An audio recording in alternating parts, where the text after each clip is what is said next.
नमस्कार, मैं doctor Anupama Saxena LBS college Kotputli से प्रथम वर्ष राजनीति विज्ञान की इस कक्षा में आप सभी का स्वागत है। बच्चों, पिछले 3 व्याख्यानों से हम मनु के संबंध में बात कर रहे हैं। आज इसी चर्चा को आगे बढ़ाते हुए मैं आज भी आपसे मनु के संबंध में बात करूंगी। अभी तक हमने मनुस्मृति के बारे में जाना। मनु धर्म प्रधान राजनीति के प्रवर्तक हैं, इस बारे में आपको मैंने बताया। राजा की उत्पत्ति के दैविक सिद्धांत का विवेचन किया, राजा के व्यक्तिगत गुणों के बारे में बताया, राजा के कार्यों के संबंध में बताया, राजा पर कौन से नियंत्रण मनु द्वारा लगाए गए हैं इस बारे में बताया। साथ ही साथ मनु के सप्तांश सिद्धांत का भी विवेचन किया और उसके बाद मंत्री और मंत्री परिषद के विषय में मनु के क्या विचार हैं इस बारे में आपको बताया। आज के इस व्याख्यान में मैं मनु की प्रशासनिक व्यवस्था, दंड व्यवस्था और न्याय व्यवस्था के संबंध में आपके सामने विचार प्रस्तुत करूंगी। तो सबसे पहले प्रादेशिक प्रशासन को लेते हैं। मनुस्मृति में राजा प्रशासन का अध्यक्ष है, जो अपने कार्य अमात्य, मंत्रियों, सचिवों और अध्यक्षों के माध्यम से संचालित करता है। मनु ने प्रशासनिक व्यवस्था के अंतर्गत विभागीय संगठन एवं कर्मचारियों की विस्तृत व्यवस्था नहीं की है, परंतु राज्य संगठन का जो विवेचन उन्होंने दिया है उससे यह स्पष्ट होता है कि मनु प्रशासनिक विकेंद्रीकरण में विश्वास रखते थे। मनु का विचार था कि प्रशासन के उचित संचालन के लिए राज्य की इकाइयों में विभाजित होना आवश्यक है। प्रादेशिक व स्थानीय विकेंद्रीकरण को मान्यता प्रदान करते हुए उन्होंने प्रादेशिक और स्थानीय शासन की विस्तृत रूपरेखा प्रस्तुत की है। मनु के मत में राजा को 1 ग्राम, 10 ग्रामों, 20 ग्रामों और 100 ग्रामों तथा 1000 ग्रामों के समूह के लिए विविध अधिकारियों की नियुक्ति करनी चाहिए। प्रत्येक ग्राम के अधिकारी को ग्रामिक कहा गया है। ग्राम में शांति व्यवस्था बनाए रखना, आपसी झगड़ों का निपटारा करना, कर वसूली करके 10 ग्रामों के अधिकारी के पास भेजना आदि ग्रामिक के प्रमुख कार्यों में शामिल हैं। 10 ग्रामों के अधिकारी को मनु ने 10 ग्रामपति की संज्ञा दी है। ग्रामिक को मनु ने 10 ग्रामपति के अधीन माना है। 20 ग्रामों के अधिकारी को विशी, 100 ग्रामों के अधिकारी को शताध्यक्ष तथा 1000 ग्रामों के अधिकारी को सहस्त्रपति कहा गया है। सुरक्षा के प्रबंध के विषय में मनु का मत है कि प्रत्येक 100, 200 और 500 ग्रामों की इकाइयों पर एक विश्वसनीय सैनिक अधिकारी के अधीन कुछ सेना रखकर सुरक्षा का प्रबंध किया जाना चाहिए। मनुस्मृति में इन अधिकारियों को जागीर के रूप में वेतन देने का भी उल्लेख है। मनु ने इन अधिकारियों के कार्यों का निरीक्षण महत्वपूर्ण माना है। मनु के अनुसार कर्मचारी अपने निहित स्वार्थों के लिए अपने पद का दुरुपयोग कर सकते हैं। अतः मनु का मत है कि राजा को निरंतर अधिकारियों के कार्यों का निरीक्षण करना चाहिए तथा भ्रष्ट और जनता को पीड़ित करने वाले अधिकारियों को दंडित करना चाहिए। मनु के अनुसार जो राज्य की संपत्ति लूटता है और राजा की आज्ञा का उल्लंघन करता है उसे कठोर दंड दिया जाना चाहिए। अधिकारियों के आचरण का ज्ञान प्राप्त करने के लिए मनु ने गुप्तचर व्यवस्था का संकेत दिया है। तो यह थे मनु के प्रशासनिक व्यवस्था के संबंध में विचार। अब मैं आपको मनु ने दंड की जो व्यवस्था बताई है उसके बारे में बताती हूँ। मनुस्मृति में दंड व्यवस्था को सर्वोपरि स्थान दिया गया है। मनु के अनुसार दंड वह सर्वोपरि शक्ति है जिससे अराजक दशा समाप्त होकर राज्य का प्रादुर्भाव होता है।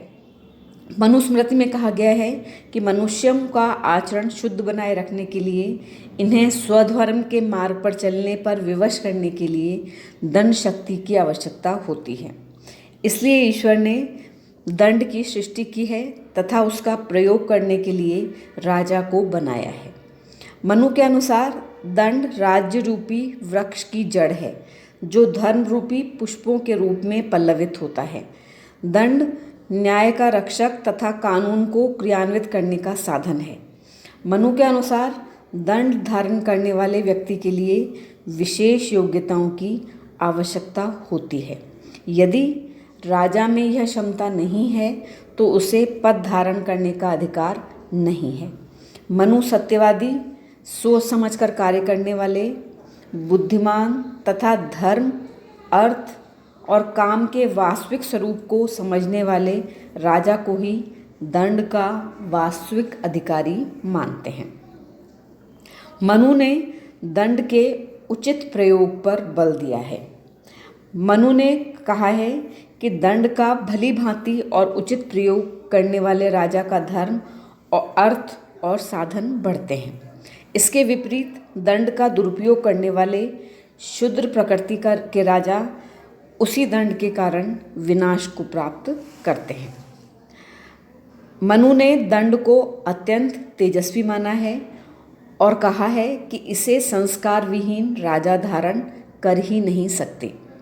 दंड न्याय और व्यवस्था का पालन न करने वाले राजा का उसके बंधु बांधवों सहित विनाश कर देता है। मनु ने दंड को प्रभु सत्ता का प्रतीक माना है। मनु का मानना है कि दंड राजा की प्रभुसत्ता का प्रतीक है। संप्रभुता का निवास दंड में होता है। राजा दंड के तेज से युक्त होकर ही एक छत्र शासन करता है। दंड के कारण ही समाज में अनुशासन रहता है। जनता धर्म पालन की ओर प्रवृत्त होती है। यदि राजा अपराधियों को दंड देने में सदा सावधान नहीं रहता तो बड़ी मछली द्वारा छोटी मछली को खा जाने के समान शक्तिशाली व्यक्ति दुर्बलों को समाप्त कर देते हैं। राजा के दंड की अभिव्यक्ति उसकी सेना तथा अन्याय तथा अत्याचारों को समाप्त करने की शक्ति में होती है। इस प्रकार मनु ने दंड व्यवस्था का विस्तृत विश्लेषण किया है। दंड व्यवस्था के बाद मैं आपको मनु द्वारा बताई गई न्याय व्यवस्था के बारे में बताती हूँ। मनु ने राजा को न्याय का स्रोत माना है। निष्पक्ष न्याय करना एवं अपराधी को दंड देना राजा का प्रमुख कार्य है। मनु के अनुसार राजा को न्याय, शासन और धर्म का प्रतीक माना जाता है। न्यायपालिका के शीर्ष पर राजा का न्यायालय है, जिसकी अध्यक्षता या तो राजा स्वयं या उसके द्वारा नियुक्त न्यायविद ब्राह्मण करता है। न्यायालयों में अकेले न्यायाधीश के द्वारा विवादों को निर्णीत करने के सिद्धांत का मनु समर्थन नहीं करते। उन्होंने न्यायालयों में वेद तथा शास्त्रों के ज्ञाता ब्राह्मणों की सलाह से न्यायिक कार्य करने की नीति का समर्थन किया है। इसके अतिरिक्त मनु ने न्यायपालिका के क्षेत्राधिकार भी बताए हैं। मनु ने न्यायपालिका के क्षेत्र को निर्धारित करते हुए उसमें 18 विषय शामिल किए हैं।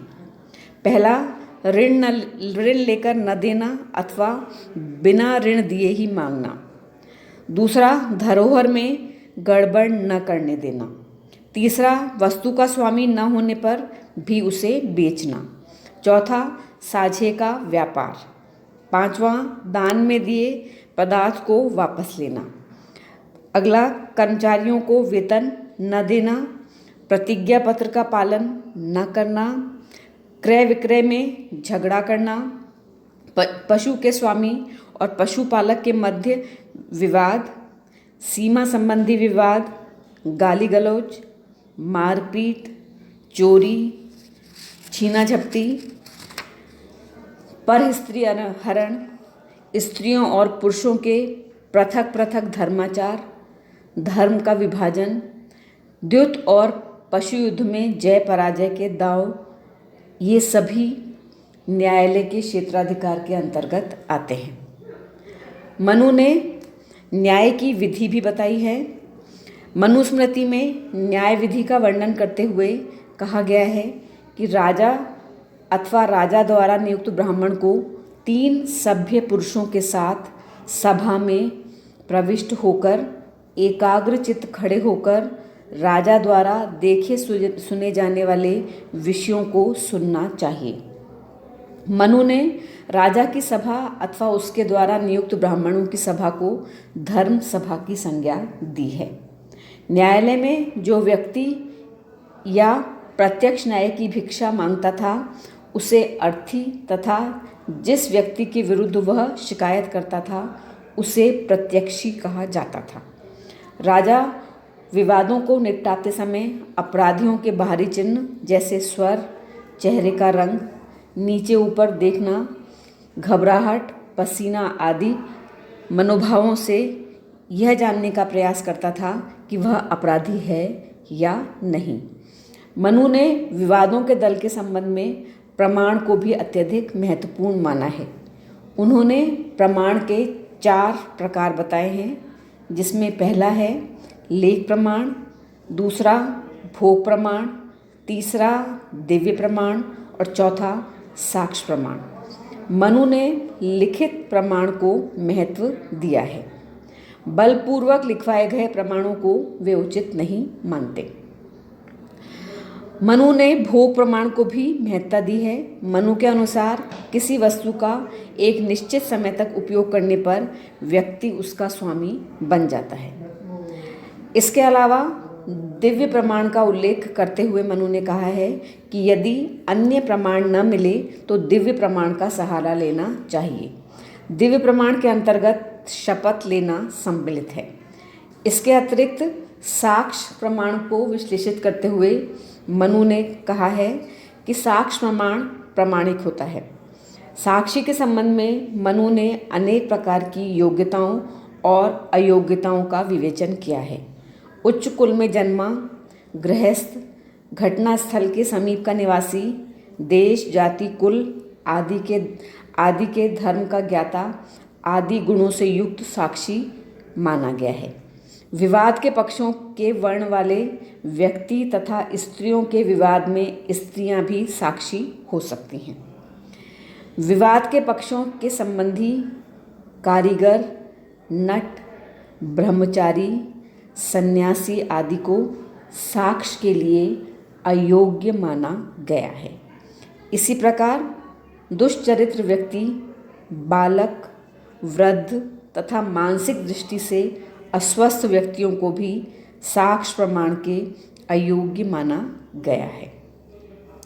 मनु ने दंड के प्रकार भी बताए हैं। न्याय व्यवस्था के विवेचन के अंतर्गत मनु ने दंड के प्रकारों का उल्लेख किया है। मनु के अनुसार दंड हमेशा अपराध के अनुपात के आधार पर दिया जाना चाहिए। साथ ही दंड देते समय वर्ण का ध्यान रखना भी आवश्यक है। दंड के क्षेत्र में मनु समानता के सिद्धांत को स्वीकार नहीं करते।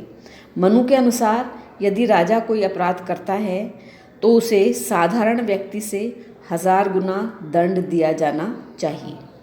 चोरी के मामले में एक शूद्र से 8 सिक्के, वैश्य से शूद्र से दुगना, क्षत्रिय से वैश्य से दुगना और ब्राह्मण से क्षत्रिय से दुगना या 4 गुना वसूल किया जाना चाहिए।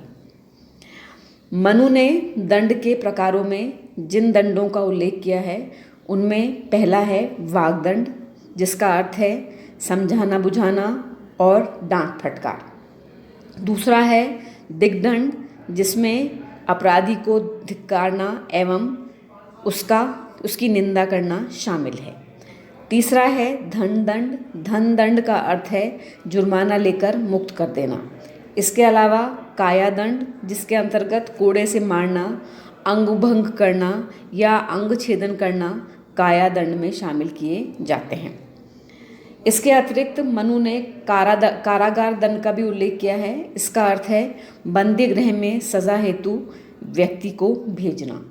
इसके अतिरिक्त बद्ध दंड, जिसका अर्थ है मृत्युदंड।